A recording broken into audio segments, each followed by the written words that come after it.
Hello everyone, Reloaded here, and I just want to get a video out because I haven't posted a video yet, and I really want you guys to comment on this video telling me what types of tutorials you want on either like Cinema 4D or Photoshop, and not modding tutorials right now because I don't have my Xbox with me at the moment. I will be getting it back sometime soon. I'm not sure.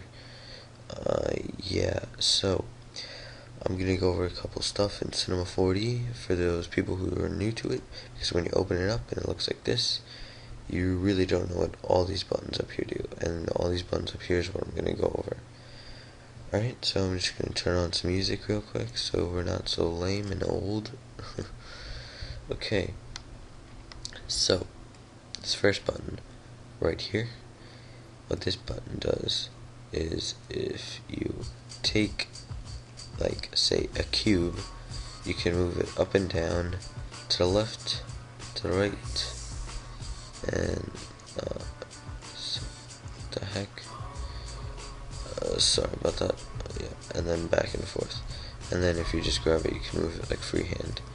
And this button allows you to scale it, bigger, smaller, whatever. So this button lets you rotate it.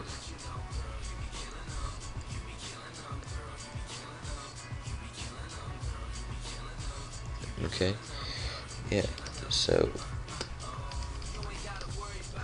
alright, I'm just gonna delete that. Alright, now, this right here isn't a button. This is just showing you what you have selected. These three, you don't have to worry about. Yeah, you don't have to worry about those. These three right here, you're probably gonna want to worry about these, because this first one renders the picture, and what that does is it shows you what your final product will look like. So what I'm gonna do right now is I'm just gonna make a little scene right here with a light and a box and a floor to show you what it will be like when it renders.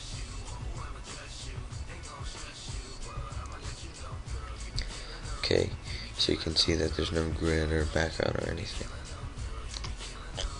Okay, right here, if you click it, it renders your entire thing.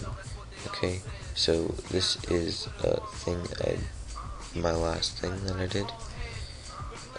That's all the frames, and then this right here, if you click it, these are all your settings. Before I do tutorial, I'll always like go through the settings so you guys know what is like the best quality you can do. And yeah, okay.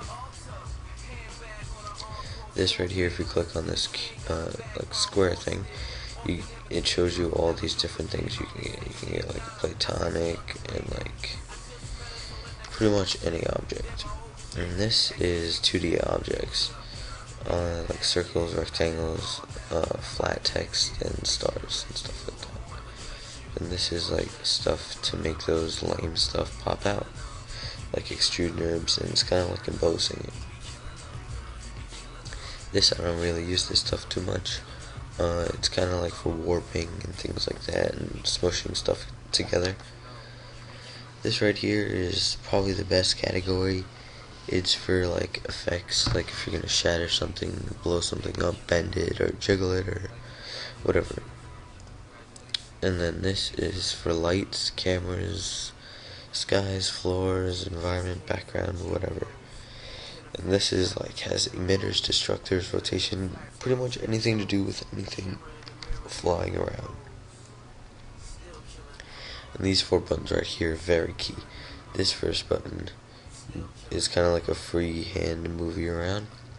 This button zooms you in and out, and this button turns you around. And this button gives you different perspectives.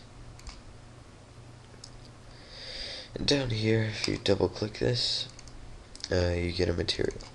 And then if you click it again, you can change the color of it. You can change how much reflection you want. You know, all that type of cool stuff. Alright, now these three buttons down here are keyframe buttons, and you'll find out in my next tutorial. Will probably be on an intro, or maybe in Photoshop, I don't know, but when you do see it, you'll see I'll be using keyframes. I'll just do a quick example. If I have a text object right here, and then I get a camera, and I'm getting camera perspective, and zoom in, set a keyframe, and then I move it over, and then move this over, and set a keyframe. You'll see that when I play it, passes over. Okay, and I can show you another example with rendering, so you can see your text. Okay. Alright, so that's pretty much the basics. You don't really have to worry about this stuff over here that too much. This is just like a undo button. So, yeah. That's pretty much it, guys. You don't really have to worry about anything else. And if you do need to like figure something out, I'll tell you about it in my tutorial. Alright, so make sure you comment and tell me what type of tutorial you want. Alright, thanks guys, peace.